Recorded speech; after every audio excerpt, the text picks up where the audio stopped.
In planning for his future, I could say we look at what services he's going to continue to need, how those services are going to change as he gets older, But I don't like to continue to think about my child in terms of services. I want to enjoy my child as he grows, and he has very, very specific strengths and interests, and I really want to foster that in him. We address our children's needs a lot, but we spend very little time looking at their strengths, because our jobs as parents advocating for our children is trying to address their needs, trying to, taking them from this therapy to that therapy, looking into different treatments, reading, Googling. But we really have to take the time to look at their strengths, recognize that they're individuals.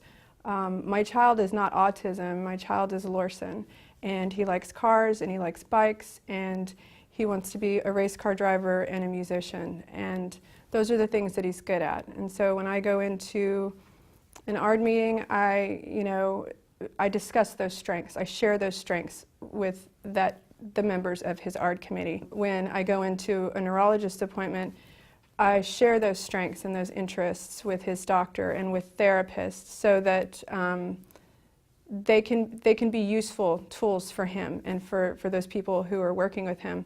And so we can find ways to continue to build on his strengths, And for instance, I'll give you an example.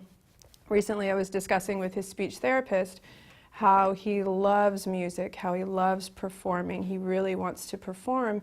And, she was able to provide us with a resource for an inclusive program. And so, you have to seek out those opportunities to help your child continue to build those skills and turn those interests into something fruitful. When he is older, maybe he will be a musician, maybe he will be a race car driver, and I can look back and say I listened to him and I recognized his strengths, and that was my role as his parent.